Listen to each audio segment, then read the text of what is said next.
Hey everybody, how's it going? So I wanted to talk, I'm going to take these off, they're really annoying. I wanted to talk about functional training, functional strength training. What exactly is it? Well, what I would like to ask you is to go onto Google or go onto ChatGPT or something like that and ask, what is functional training, functional strength training? And the answer comes back with something along the lines of, it uses everyday movements that you do every day, in everyday life, and makes them into strength exercises, something along those lines. So I kind of did a little bit of low-level research, because that's really what it was, and looked into sort of strength coaches or personal trainers or physical therapists who are doing functional training. And I'm kind of taking this term that functional training is things that we do, movements that our bodies make in everyday life, and then turning that into a strength training system. And I'm going, so do I go through my day doing some planks? Do I go through my day doing some shoulder bridges? Do I go through my day doing push-ups? Do I go through my day doing lunges, like deep lunges? Not really. Do I go through my day doing rows? Do I go through my day doing bicep curls or a bicep curl to a shoulder press because it's functional? And the answer really that I kind of did in probably 9 out of 10 of the exercises that were shown, the answer was no, I don't do that. I don't do any of those things apart from when I'm doing those things. So it really does beg the question, is the definition of functional training wrong, or is just functional training a load of BS? I'm really confused, and I hope somebody can kind of enlighten me. And don't be afraid to comment something, and let's have a chat about it. Because if I'm standing there with a Swiss ball against the wall, and I've got my knee against the Swiss ball, and I'm pushing outwards, and I'm doing a single leg squat because it apparently improves my balance, I then have to ask the question, did it improve my balance? Because a lot of these things are thrown out there. I do this to improve this. I do this to improve this. I do this to improve this. But there's never a challenge to the improve this part of the equation, which is I do A to get better at B. Now the question always has to happen is, did doing A make me better at doing B? So if I'm standing on a BOSU, for example, because a BOSU is a balance trainer, or I'm standing on for example, like a Mobo board, right? Because, people that I've seen in the past using Mobo boards as a balance board, the question has to be asked, did it improve my balance? Okay, so how are we measuring balance? Standing on one leg? All right, maybe. That's a way to test balance or to monitor your balance. Or did standing on a BOSU improve my ability to balance on one leg? Is anybody testing that? Is anybody testing the test? Or is anybody testing the thing? So when runners say, I did this to strength train, or I did this to train functional training for running, and I go, what does that mean? And they go, I don't know. They generally don't know what it means. They don't really know what they're saying. Or they might know the words that they're saying, but there's no kind of comprehension behind them. So I'm going to ask the question, if I bend down and pick up this little piece of wood and I go like that, I'm going to become a better runner. That, what I just did there, is going to help me be a better runner. Right? Is anyone going to challenge me? Is anybody going to challenge that? Well, now I'm going to reach down and I'm going to pick this up, and this is heavier, and I'm going to do that. I'm going to throw it again. And because it was heavier, it's now strength training for the thing that I did before. Right? That makes me a better runner. Is anybody going to challenge that? But nobody will challenge everything else. Did the bicep to shoulder press movement, because it's functional, did it make me a better runner? Did it make me suffer less injuries? Did it make me faster? Did it make my gait any better, any more economical, any more efficient? See, I could throw out so many random things and just say, this helps this. And people challenge me, but people don't seem to challenge other people. People don't seem to challenge these running influencers who say that I do this to be a better runner, or I do this to be a better runner, or I do this to be a better runner, or that I do this stretch and it makes me more flexible. So what? Who gives a shit? Who gives a crap? Nobody's testing, nobody's challenging it. I'm challenging it. Right? Or people say, oh, you have to land under your center of mass. And I go, show me. And they go, what do you mean? Well, show me. Show me a runner landing under their center of mass. And then they show a picture of somebody landing, or a picture of somebody at mid-stance, which is not landing, that's mid-stance. That's a completely different point. And they go, there you go. And I go, no, that's not the landing. And we have a discussion about the landing. And the landing is when your foot touches the ground, when it comes in contact with the ground. And that always happens way out in front of your center of mass. And they go, well, it's only just in front of your center of mass. And I go, is 30 centimeters, what, a foot, just over a foot? Is that a foot in measurement, that is? Is that just in front of just in front of my center of mass? That's like 1 centimeter, 2 centimeters, 3 centimeters, right? We're talking 30 centimeters. Is that just in front of your center of mass, or is that quite away in front of your center of mass? And then they say, well, you have to land under your center of mass, otherwise you're overstriding. And I go, but every runner lands way in front of their center of mass. And then I show them 20 pictures, 20 screenshots of Eliud Kipchoge, Mo Farah, you name it.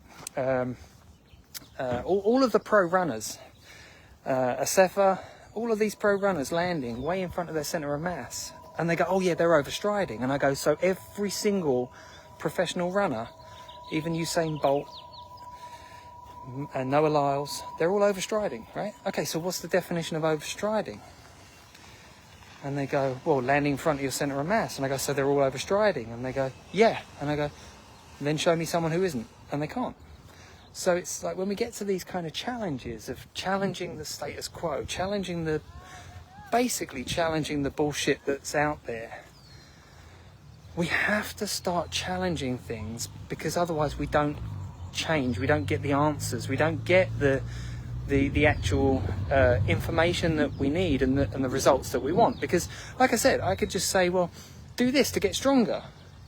Well, okay, why? Do tricep presses, right? Put your arm in the air and do some tricep presses, right? Makes you stronger. So, who cares? What difference is that going to make to my running? Is it going to make me get injured less? No. Is it going to make me more efficient? No. Is it going to make me more economical? No. Well, then why am I doing it? Because there's other ways that I can incorporate tricep exercises into something that will make me a better runner. Or will it? See, there's the point. Because, like I said before, I could make all these same claims. I could make all the same claims that everyone else is making. But I don't. I only make the claims that are backed up by research, right? Because it's easy to prove a positive. You can't prove a negative. You can't prove a negative, right? You can, but not always, because you have to prove that it didn't work.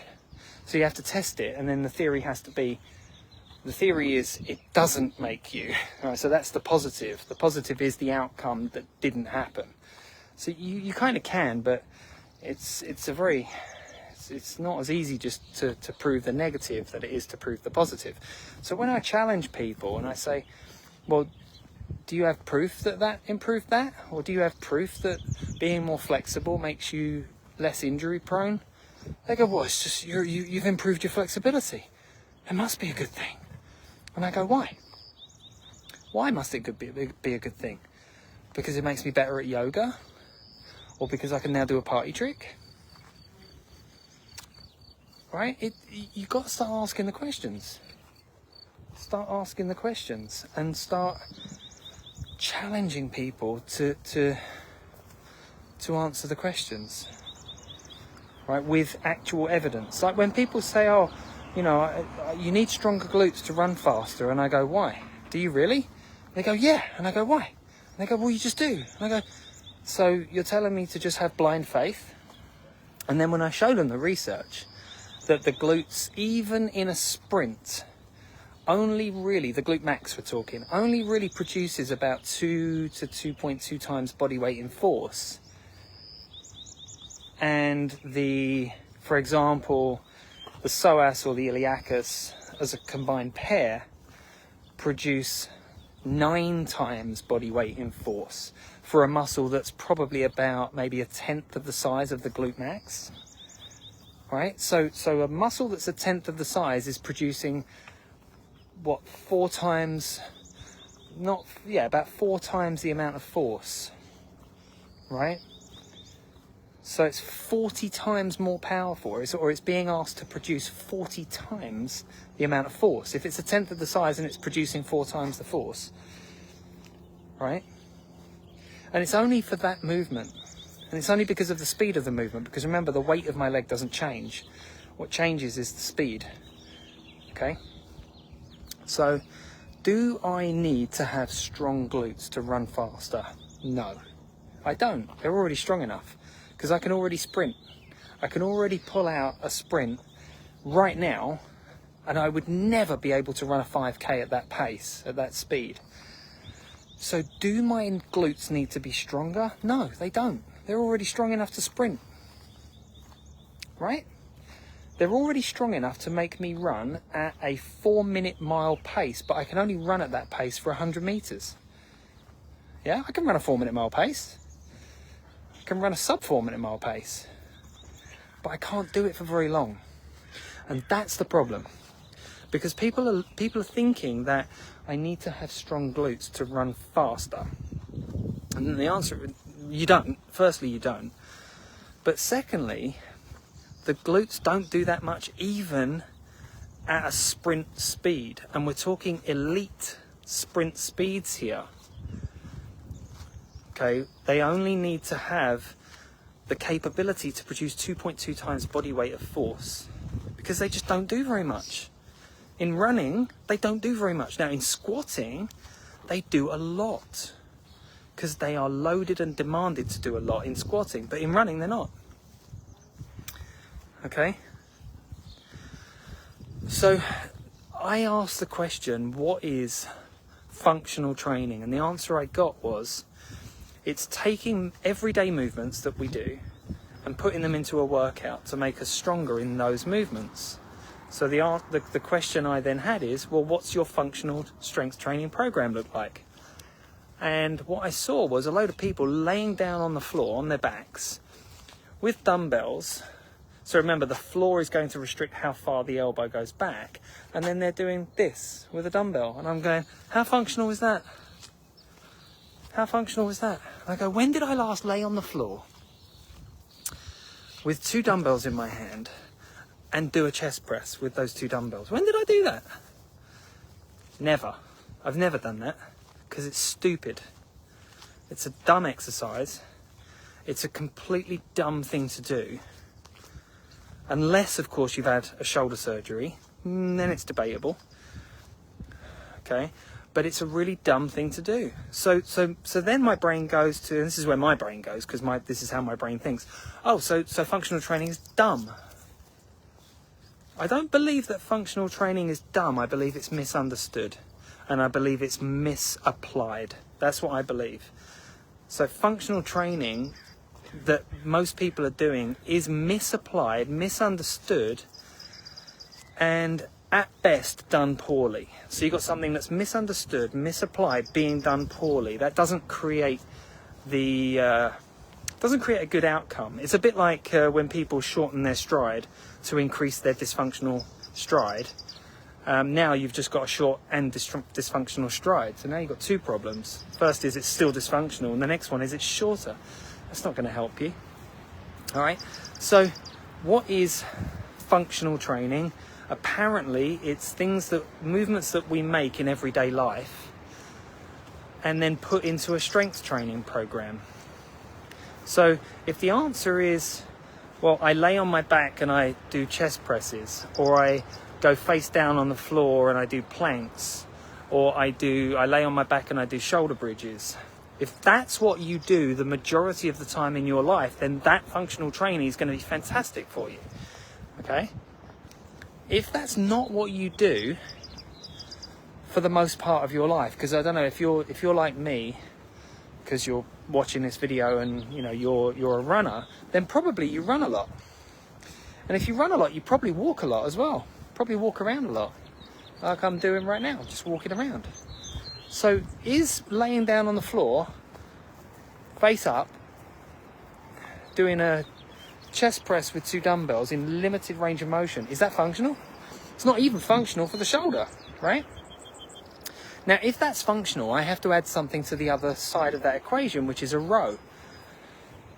I have to add a rowing movement that's completely opposite. So I have to do an underhanded row, because if I'm doing a overhanded press, the opposite to that is not an overhanded row, it's actually an underhanded row, or it's actually something that's going to be going from pronation to supination as you pull.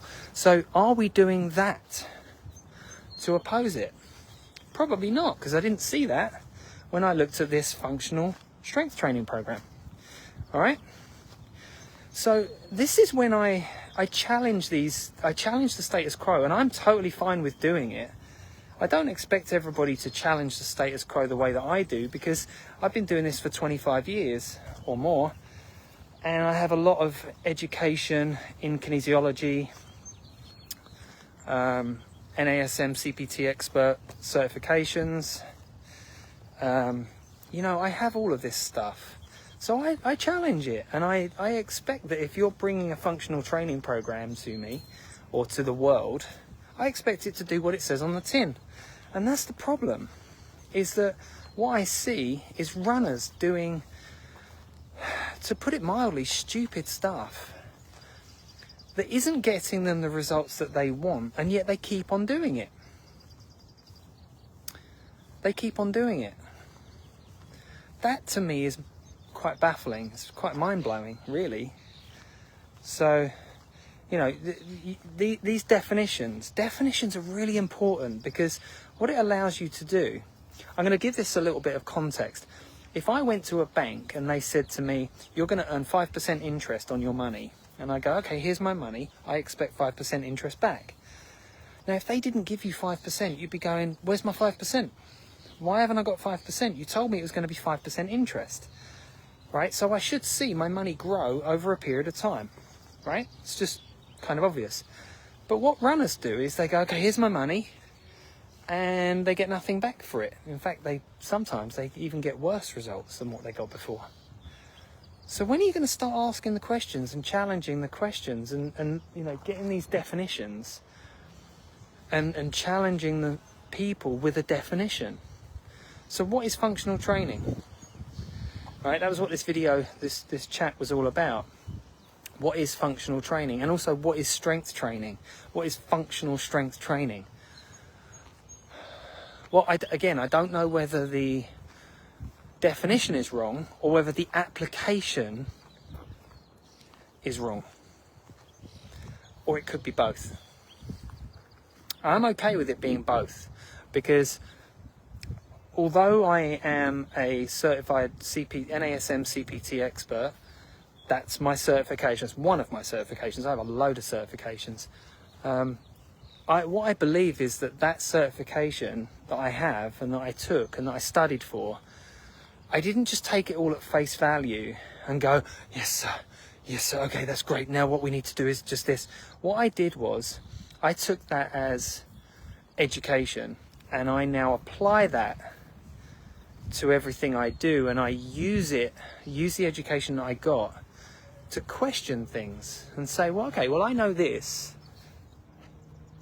I know this because that's what my experience, my education, and my expertise is in. Well, how does that fit? How does what you're doing fit with the definition? How does the definition fit with what you're doing? And how does the definition, how is that applied? And I asked that question because of my experience and my education. And also because of the results that I've got by doing the things that I was told would get me the result that I wanted, which it didn't, right? So if doing the thing that I was told to do, put your money in the bank, you'll get 5% return. If doing that didn't get me the 5% return, would you do it again? What if it got you no return? In fact, what if your money went down? Would you do it again? Would you think twice? Yeah, I expect you would. So the value that you put onto money going into a savings account is higher than the value on your body and on your running results. Or is it the same? It's up to you. It's totally up to you. I just want you to ask yourself these questions. I know you probably won't, but I want you to ask. I want to give you that thought that I have and that I had 12 years ago, 13 years ago. Because for a long time, what I did was I just did everything I was told to do.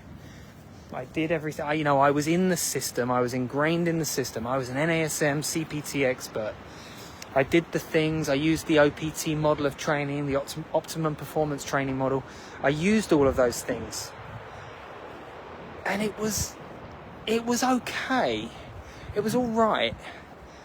But then when I learned other things and I started to kind of play around with things a little bit, it didn't quite make sense. And the more into the weeds I got, the less it made sense. And the more into running and gait that I got, it basically made no sense, because it just doesn't work. It doesn't follow, again, it doesn't follow the movement specificity. It doesn't follow the rules of strength training.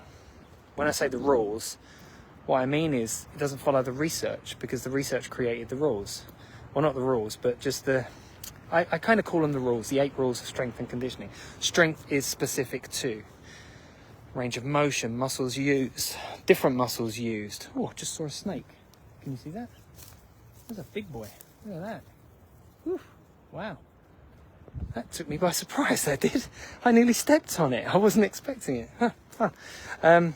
So yeah, the strength is specific to all of those things. Range of motion, muscles used, force vector, speed of movement, repetition range, or how many times you have to do it. Which is why powerlifting and running a marathon are very different. Powerlifting, you do it once. Running a marathon, you've got to do the same thing for 26.2 miles, 42.2 kilometers, whatever you want to say. It's thousands of repetitions, so it's not the same. It's still strength of a kind, but it isn't the same strength, okay? So that's where the difference comes in. That's where the specificity comes in, okay? So, is doing a vertical power lift going to make me better at running a marathon? The answer is no. And when we look at the elite runners, the best runners in the world, and we've got people saying, oh, they're overstriding. What do you mean they're overstriding? According to what definition? They're running at a 4 minute 35 mile pace or so. And you think they're overstriding?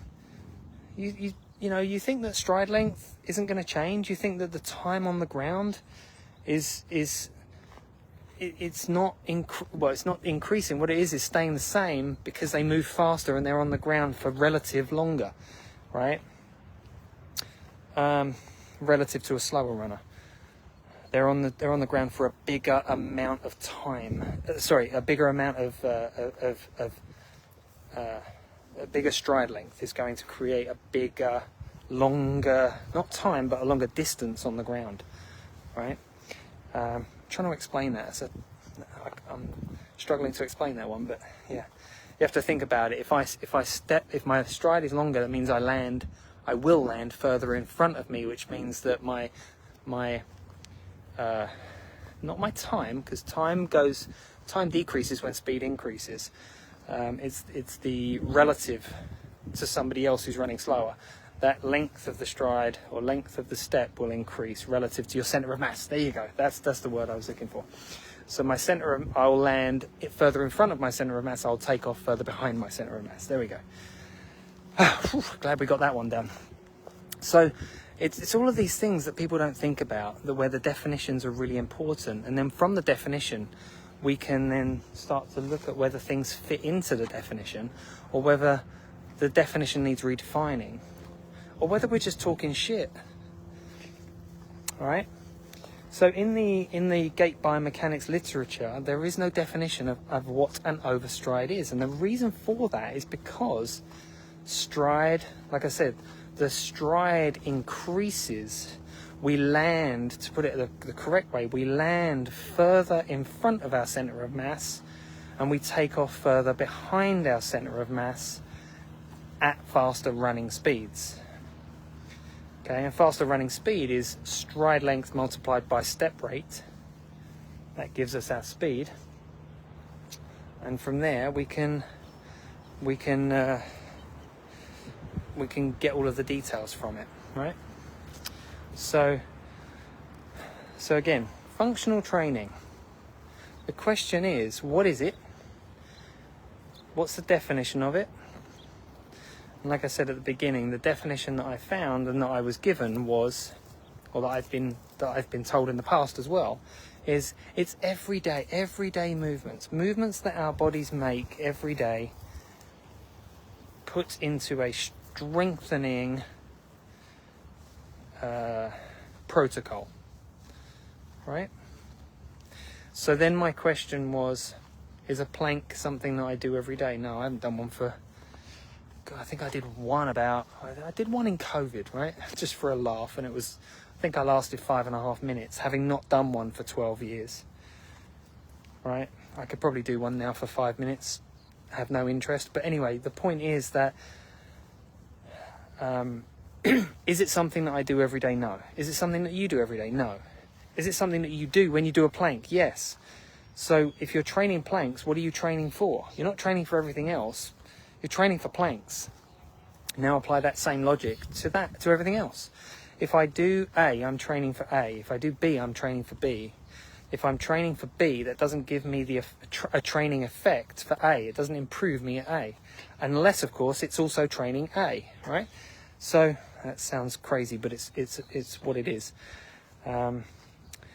I'll show you what I mean by that. If I want to get a strength improvement, I must have an overload to the muscles that I want to become stronger. So if I want my biceps to get stronger, I must train my biceps, or to put it another way, my biceps must experience a training effect. Training effect is an overload effect, so I'm asking them to do more than they are accustomed to doing.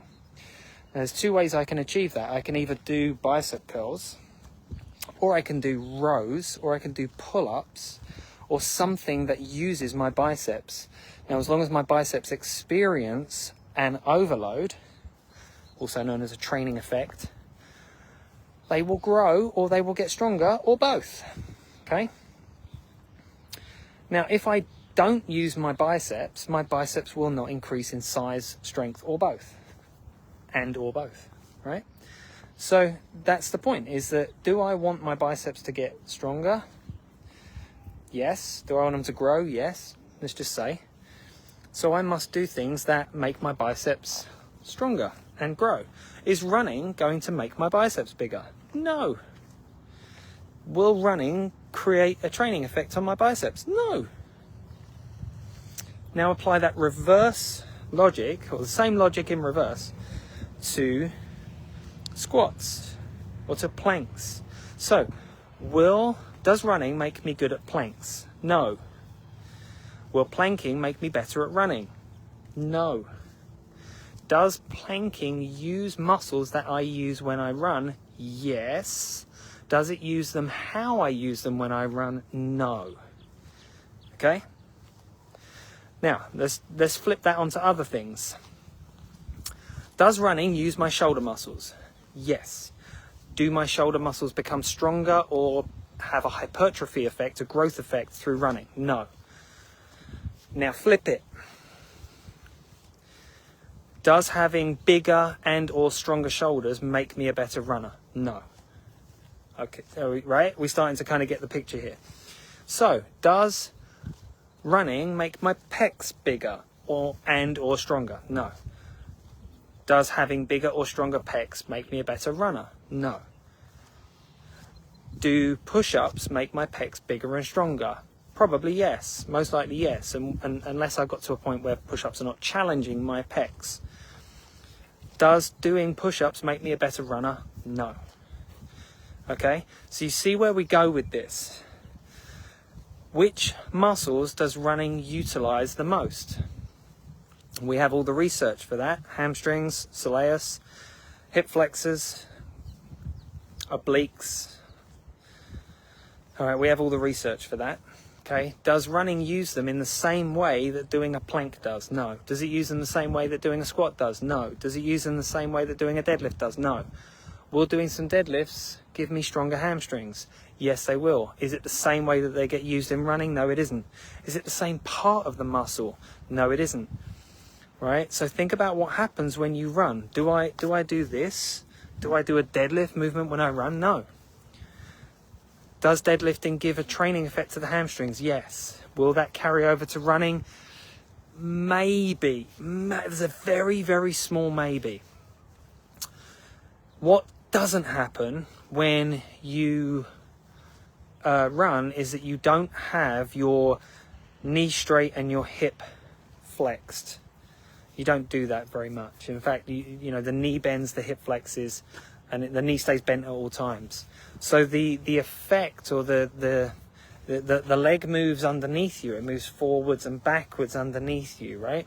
At fast speeds, which is why Nordic hamstring curls don't really work for running. It's been shown.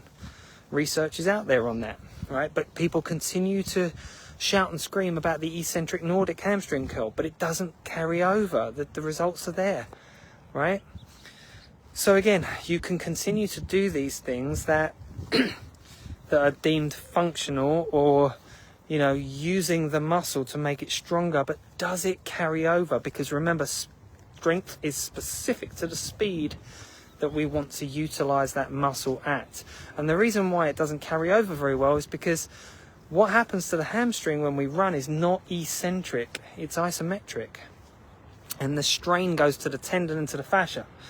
The hamstring is contracting as the leg is swinging forwards at terminal forward swing. The lower leg and the foot is still traveling forwards. The hamstring contracts, the tendon and the fascia stretches and then pulls back. It recoils when the speed decreases. It then pulls it back, and that's where the application of force is. So there's no eccentric load. There's very little eccentric load, if there is any. It's more isometric. So therefore, isometric exercises, isometric demands on the hamstrings will create a better effect for endurance runners, right? Okay, so these are the things that we have to get around, and you know, I'm gonna end this now on one last thing, which is that training is exercise, because the definition of exercise is movement, getting your heart rate up, and training does that. It does make you move and it does get your heart rate up. So training is exercise, but exercise is not necessarily training, because training is specific. Training has a specific goal, okay? So exercise is not necessarily training. Now, like I said, training is always exercise. So somebody could essentially jump onto my training program and get exercise. That's great. It's fantastic. It's brilliant if you want to exercise. But if you want to train for, I don't know, jiu-jitsu grappling, probably not a good idea to do a running strength training program, right? Okay? Probably not a good idea, that. But also, flip it and go, well, if I want to be a better runner, is doing a jiu-jitsu strength training program going to help me be a better runner? No, of course not.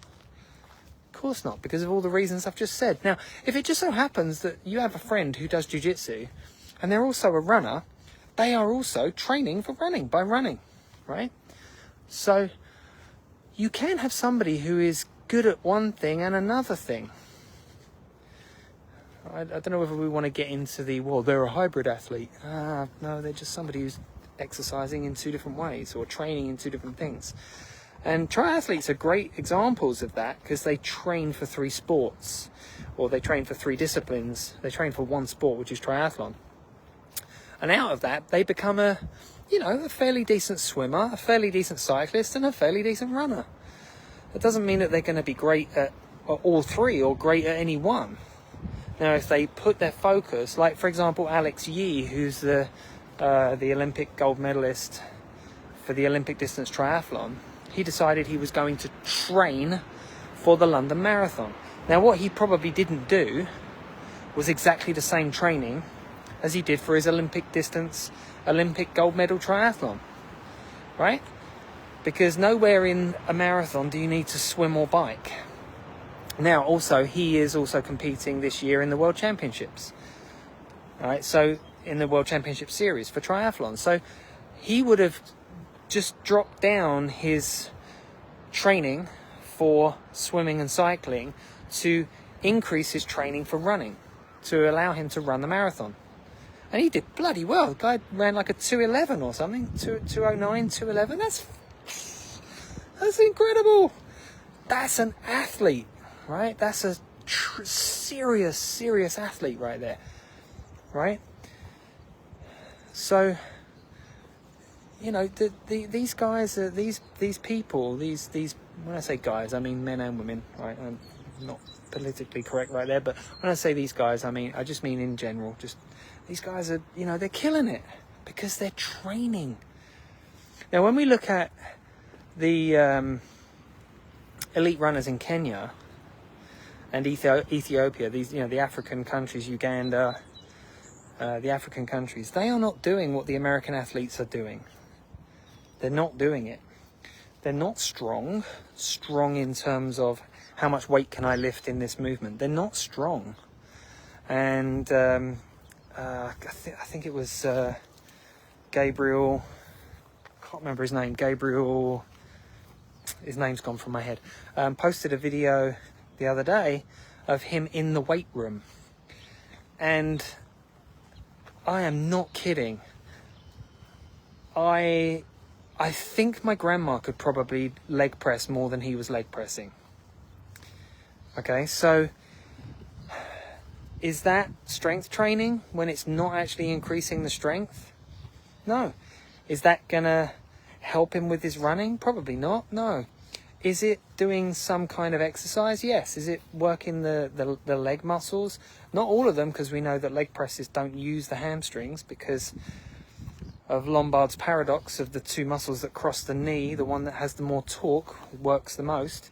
So it doesn't really provide a training effect for the hamstrings. So again, hamstrings are utilized way more than your glutes ever will be. All right, so we really want to focus on the muscles that running utilizes the most, right? And that's not the glutes. It's not the glute max anyway. It is the glute medius. It's not the glute max though, not by a long shot, right? Remember, glute medius is doing multiples of body weight more than the glute max is doing. And that's because the glute max has an action on the torso, rotation of the torso, via the thoracolumbar fascia and the posterior oblique sling. These are things that I've talked about many times. They're in my ebook, The Biomechanics of Running, the fascial sling systems. So, we can pretty much get away, or say pretty much, we can absolutely get away from ever saying that the glute max is a super important muscle for running, because it just isn't. It functionally isn't. So we get back to functional again, right? Is making my glutes stronger going to make me a better runner? No, not really. No, there's no not really. It's just a blanket no. It's not. Do I want to work my glutes? Sure, yeah, of course, because they are a part of the running movement. Is functional training that focuses on my glute max going to help me be a better runner? No. And there is a ton of research out there that shows that by focusing too much on the muscles that abduct and externally rotate the hip, it can actually exacerbate and create groin pain, because you're creating a massive imbalance. It's just that simple, right? You're creating this massive imbalance right? It would be, there's a video going around right now of this guy who's been, for the last 180 days, he's only worked one side of his body.